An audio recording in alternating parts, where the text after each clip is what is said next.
भगवत गीता का उपदेश।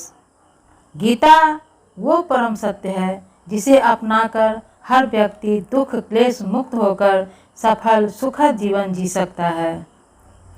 गीता के ज्ञान की जरूरत हर व्यक्ति को पड़ती है। मनुष्य का संघर्ष जितना बाहरी होता है उतना ही आंतरिक भी चलता रहता है। सोच और कर्म का संतुलन ही सफल जीवन का मंत्र है। सही गलत और उचित निर्णय की दुविधा में फंसे व्यक्ति को गीता के उपदेश से मानसिक संबल और धैर्य मिलता है। विश्वास की ताकत। तुम अपने विश्वासों की उपज हो। तुम जिस चीज में विश्वास करते हो तुम वही बन जाते हो। जो स्वयं पर विश्वास करते हुए लक्ष्य की ओर बढ़ते हैं उन्हें सफलता जरूर मिलती है। अगर व्यक्ति अपने लक्ष्य के लिए कर्म में पूरे मन से लग जाता है और उसे कर्म करने से खुशी मिलती है तो सफलता उससे दूर नहीं। मृत्यु से भय व्यर्थ है।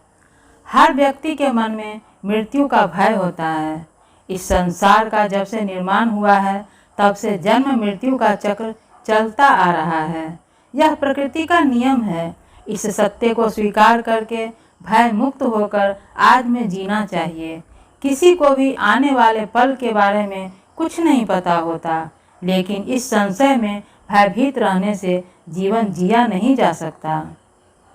तीसरा, कर्म सबसे ऊपर आता है। श्री कृष्ण अर्जुन से कहते हैं कि व्यक्ति कर्म करने के लिए ही पैदा हुआ है और बिना कर्म किए कोई रह नहीं सकता। फल की चिंता करना व्यर्थ है क्योंकि इससे मनुष्य का मन काम से भटकने लगता है। किसी कर्म से सफलता नहीं मिलती तो क्या हुआ, असफलता भी ज्ञान के द्वार खोलती है।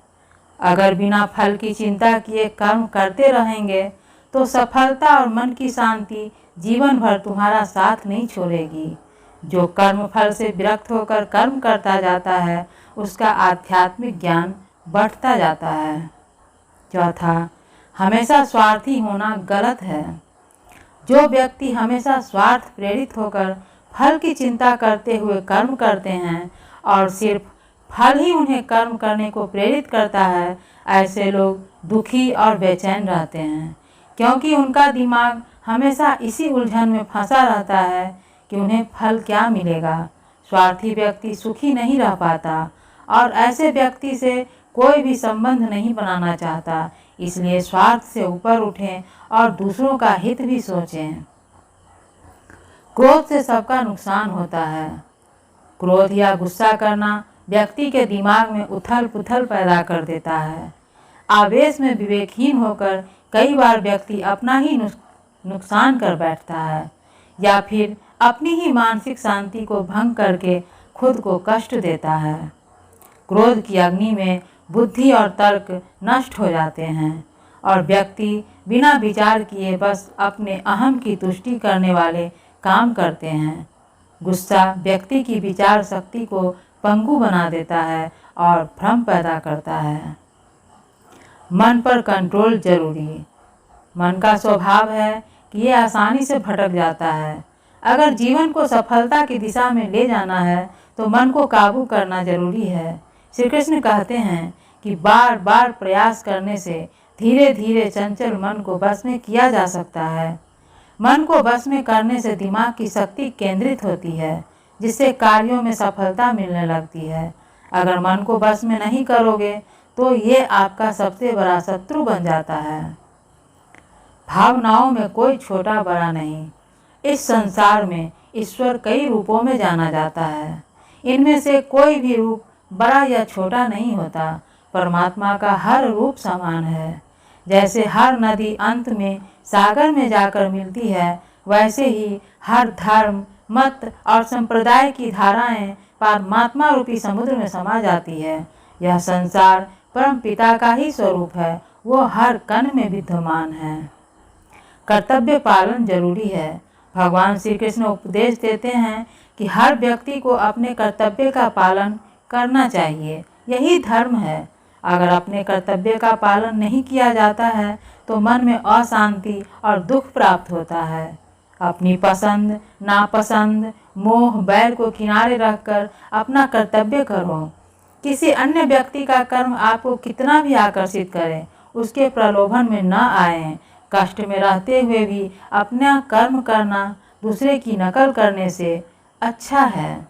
अपने कर्म और कर्तव्य का पालन ही जीवन का सही मार्ग है, क्योंकि कर्म करना अकर्मण्यता से हमेशा बेहतर है।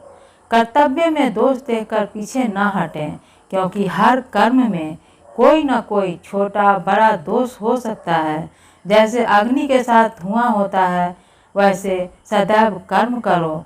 कर्म करने से पहले विचार करो, लेकिन बहुत ज़्यादा विश्लेषण मत करो। अधिक विश्लेषण संशय और अकर्मण्यता पैदा करता है। ध्यान करने से परमात्मा को अनुभव किया जा सकता है।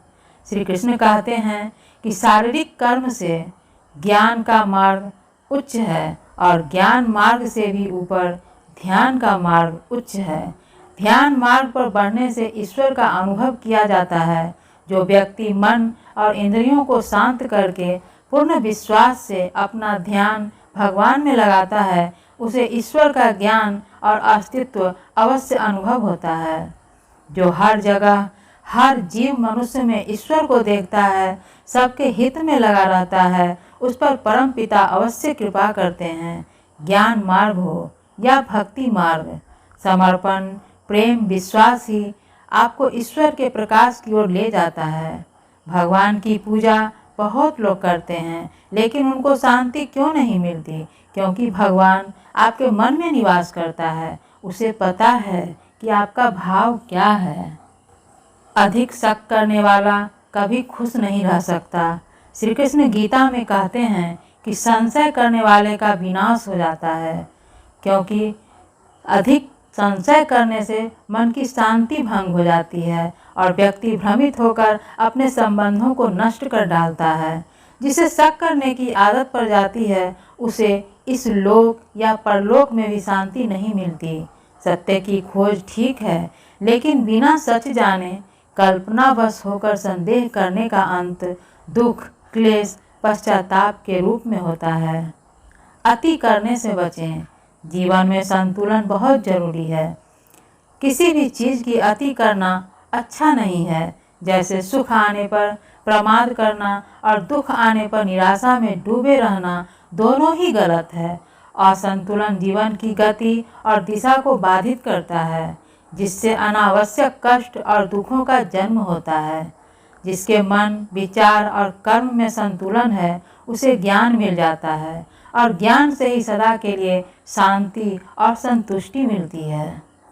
सही कर्म से ज्ञान और मुक्ति संभव है। गीता के उपदेशों में कर्म योग का सिद्धांत कहता है कि संसार से विरक्त होना ही मुक्ति का उपाय नहीं है। संसार में रहकर एक गृहस्थ अपने कर्मों का पालन करते हुए कर्म फल से विरक्त होकर मुक्ति प्राप्त कर सकता है। सही विचार और उचित कर्म में ही आसक्ति को खत्म करने में सक्षम है। अच्छे कर्म कभी व्यर्थ नहीं जाते, चाहे ये दुनिया हो या परलोक। ज्ञान और कर्म एक है। एक अज्ञानी कर्म और ज्ञान को अलग अलग समझता है, लेकिन एक ज्ञानी जानता है कि दोनों एक ही है। लोग ज्ञान की बातें तो करते हैं, लेकिन उसका पालन नहीं करते। बिना पालन किए ज्ञान कोरा रह जाता है, ज्ञान का अनुभव नहीं होता। गीता कहती है कि ज्ञान पढ़ने की नहीं, बल्कि अनुभव करने की वस्तु है, और अनुभव बिना कर्म किए नहीं मिलता। इच्छा दुखों का मूल है। इस संसार में जितनी भी चीज़ें सांसारिक सुख की श्रेणी में आती है, उनकी एक शुरुआत और अंत जरूर होता है। इन सांसारिक सुखों का अंत दुख कष्ट और दुर्गति के रूप में होता है। इच्छाओं का अंत नहीं है। एक पूरी होती है तो दूसरा नई इच्छा आ जाती है। हर इच्छा से प्रेरित होकर कर्म करना गलत है, क्योंकि ऐसे तो अनुचित कार्य भी होंगे। इच्छाओं से विचलित न हो, उन्हें एक विरक्त दर्शक बनकर देखो और वे चली जाएंगी। भगवान ही सबसे बड़ा सहारा हैं। परमपिता ही एकमात्र हमारे आधार हैं और अपने हैं। इस संसार में कोई भी अकेला नहीं है। ईश्वर में विश्वास रखते हुए जो मनुष्य कर्म पथ पर बढ़ता जाता है वो सदा शांति, सुख और मुक्ति पाता है। भूत और भविष्य की चिंता करना व्यर्थ है। वर्तमान ही सत्य है। जो भी पूर्ण समर्पण से ईश्वर की शरण में आता है, परमात्मा उसका कल्याण अवश्य करते हैं।